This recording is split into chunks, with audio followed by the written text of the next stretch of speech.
Olá, começando mais um Falando de Saúde com Cláudia Terceiro. O tema de hoje, mudanças de hábito para se viver mais. Legal, né? E sabe quem é a nossa convidada hoje para dar essa entrevista rica em detalhes? É a doutora Tatiana Panerari. Olá, doutora, como vai? Olá, Cláudia, tudo bem? É um prazer estar aqui, te ver novamente. Eu aqui estou orgulhosa com a doutora aqui, né? Sua agenda tão restrita e a doutora, né, estando aqui para a gente poder ter esse bate-papo. É um prazer, obrigada a você.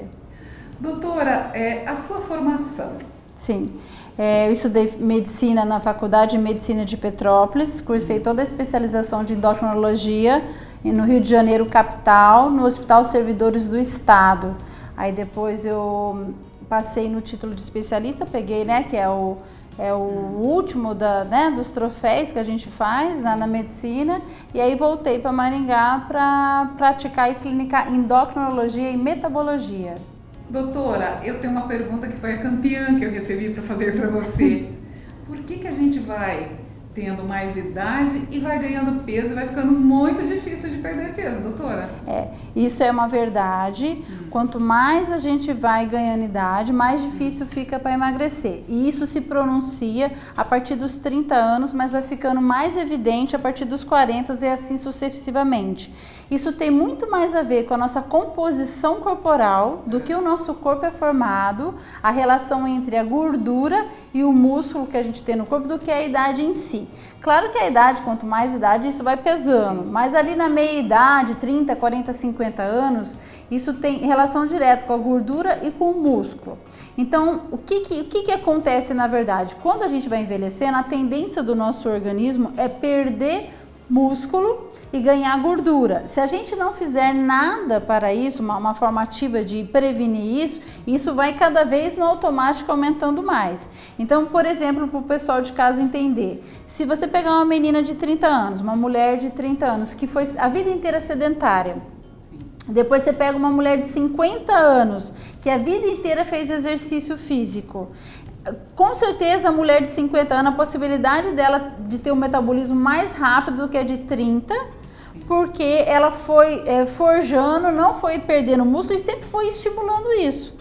E o tipo de exercício é muito importante também, Cláudia. O aeróbico é importante para queimar gordura, mas a partir dos 30, 40 anos, a musculação é de longe o exercício que mais ajuda a evitar essa perda muscular. Tá? Então a musculação bem supervisionada, com um profissional habilitado, faz toda a diferença. A alimentação também, porque não adianta só o exercício, a alimentação faz toda a diferença. Hoje em dia a humanidade infelizmente está muito, a proporção de alimentos é muito nos carboidratos, carboidratos processados, carboidratos industrializados, isso atrapalha muito também a nossa composição corporal. Então arrumando alimentação e praticando exercício de uma forma disciplinada, você consegue atenuar muito isso. Então aí, por exemplo, até porque a mulher na faixa dos 50 anos, ela acaba entrando numa das piores fases, que é a menopausa. Umas passam de uma forma mais leve, mas outras é um dos piores momentos da vida. Então, quanto mais você conseguir chegar bem aos 50 anos, mais fácil, com mais habilidade, você vai conseguir passar isso sem grandes traumas, né? Doutora, uma coisa que eu observo, e é muito importante isso que a doutora relatou, que a mulher aos 50 anos, ou ela está entrando na menopausa, ou ela já está. E aí o que ocorre, né, neste momento? Ela corre ainda em busca de sucesso, esquece um pouco da alimentação, esquece dela também, né, doutora? Esquece dela também. E porque, na verdade, isso é o que acontece muito, é uma queixa que eu vejo no consultório, pessoas de 30, 40 anos, elas estão conquistando, né? Exatamente. 50 anos, algumas já conquistaram bastante, a época de mais correria para isso são, né, 30, 40 anos. Então, o que acontece? As pessoas saem de casa de manhã, isso é uma queixa bem comum que eu vejo no consultório, não tomam café da manhã direito, aí elas almoçam correndo na rua, qualquer coisa, aí chega à noite em casa, elas acumularam fome e acumularam estresse. Aí o que acontece? Elas se permitem, só que esse se permitir custa muitas das vezes a saúde delas. Porque aí elas vão fazer o quê? Vão comer tudo que elas não comeram no dia, vão comer no pior horário do dia, que é a noite. E por que que a noite é o pior horário para se comer? Porque quando o sol vai se pondo, vários dos nossos hormônios vão entrando também, eles vão abaixando os níveis dentro do nosso corpo. Então o nosso metabolismo vai ficando mais lento. Então, preparando para o sono para a gente descansar. Sim. Mas como está tudo invertido, não é isso que acontece. Mas de qualquer forma, nesse hábito errado que as pessoas estão tendo hoje, elas acabam comendo demais, dormem com a barriga cheia e de manhã, por que elas não têm fome? Porque elas ainda estão digerindo aquele alimento. E isso é péssimo, porque isso super ajuda a engordar, tem uma tendência maior de fazer acúmulo na barriga, na gordura abdominal, que leva às doenças metabólicas. Então, se a pessoa quer ficar diabética, isso é uma ótima, infelizmente, é uma ótima estratégia, porque ela vai acabar conseguindo. Então, isso é uma coisa que eu sempre bato esse ponto com os pacientes no consultório. Tem que inverter isso. Você tem que começar a dormir com a barriga vazia, porque aí você vai acabar acordando com fome de manhã e tomando um café da manhã saudável. Né? Doutora, e uma outra coisa ainda, né, para complementar aí esse raciocínio da doutora, é a péssima qualidade de sono, né, que a pessoa tem quando ela dorme com a barriguinha cheia. Né?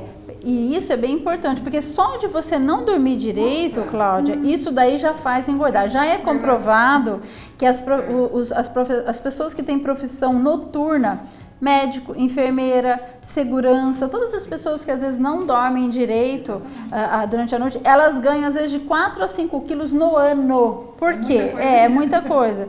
Porque o fato de você não dormir direito e não dormir na hora certa, toda aquela sinfonia dos hormônios noturnos, elas não funcionam. Então você não vai acabar indo para o sono REM, que é aquele sono que é o que restaura para você acordar bem disposto. Isso não acontece. Então, além disso, afeta muito o emocional. Sim. Você vai ficando um zumbi emocional. Os hormônios não vão funcionando direito. Isso faz você reter líquido e acumular peso. E uma coisa vai levando a outra, né? Então, por isso que o emagrecimento está muito além de você fazer uma restrição de alimentos e exercício físico. É uma boa noite de sono, é emocionalmente você estar bem.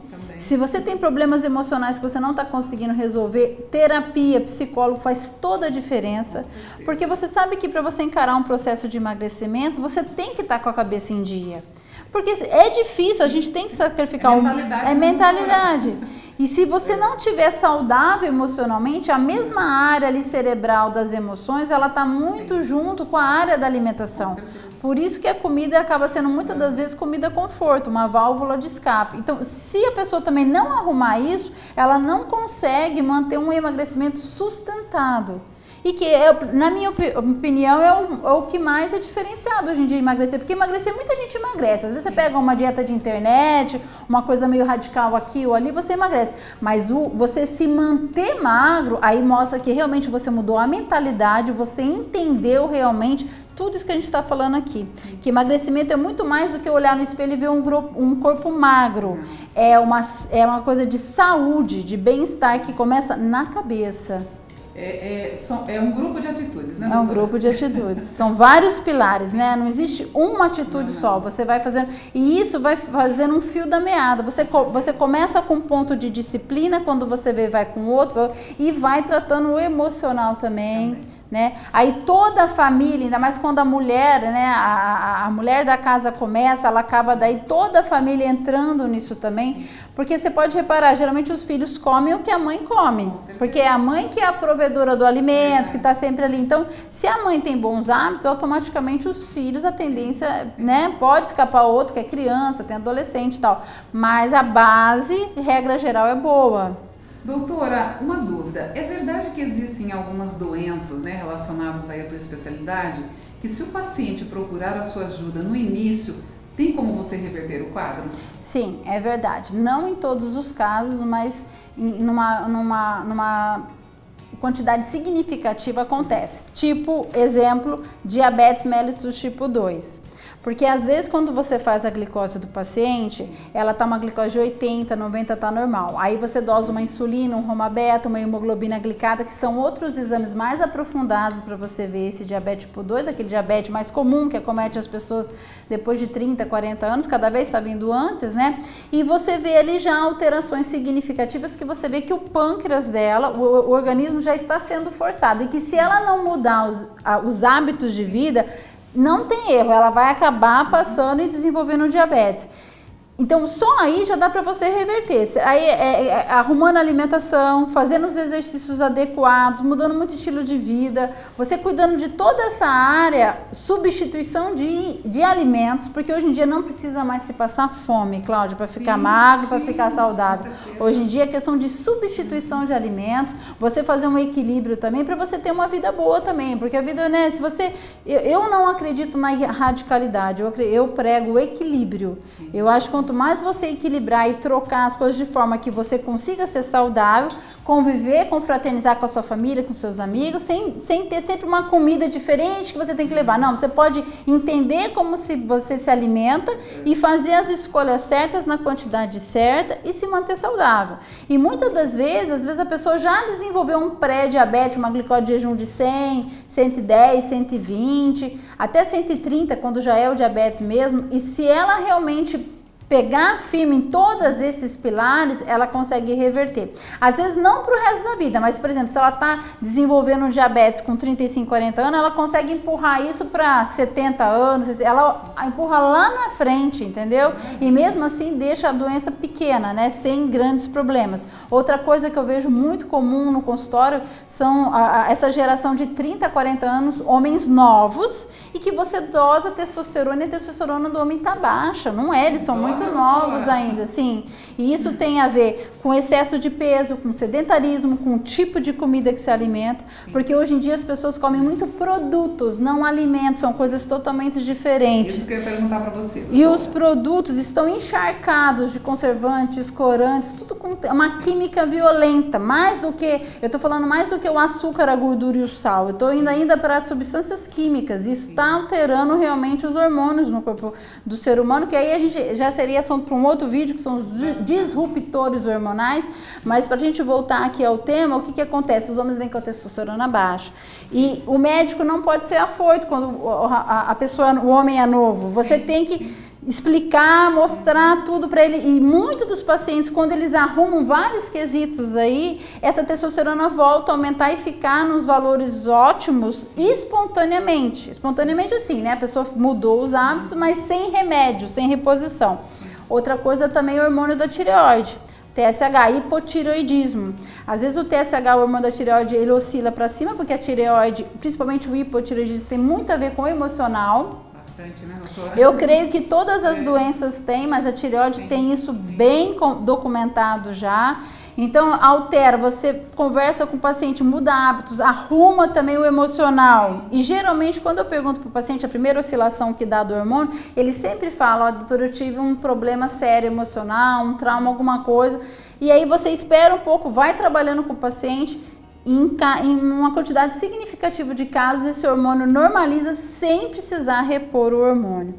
Então tem que ter muita parcimônia, muito critério, muito cuidado, senão às vezes a pessoa com 40, 50 anos já está com uma lista imensa de remédio, né? Que nem ela dá conta direito de tomar, e muito disso ela poderia, mudando outras coisas muito mais simples, evitar tanta medicação. Claro que o remédio é importante também, quando não tem jeito, ainda bem que existe o remédio, é por isso que hoje em dia a humanidade também vive mais.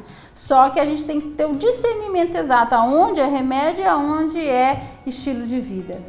Doutora, uma frase que eu queria, perguntar para você. É verdade que nós temos que descascar mais alimentos e desembalar menos? Com certeza, isso daí é super pertinente, porque ela é uma frase muito profunda, na verdade.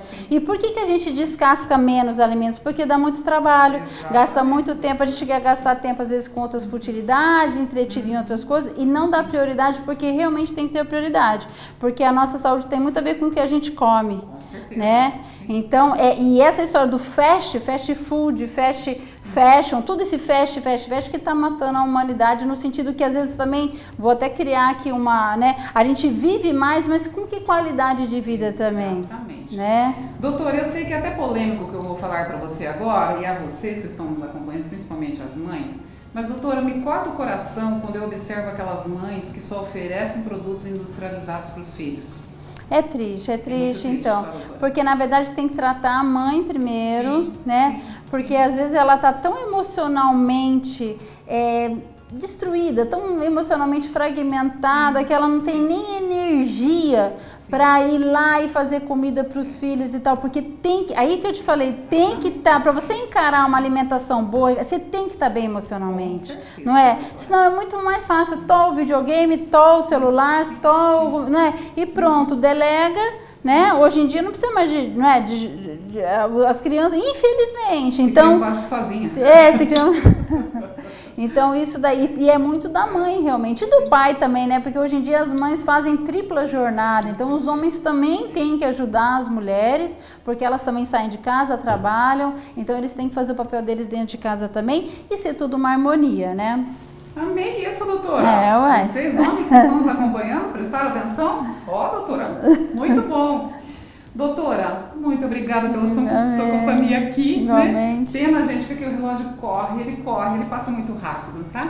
Mas, doutora, muito obrigada e até breve. Até breve. Um prazer estar com vocês. Obrigada, doutora. Amém, Cláudia. E a vocês que nos acompanharem mais este Falando de Saúde, eu não queria sair de perto da doutora Tatiana Conerari, mas eu tenho que terminar.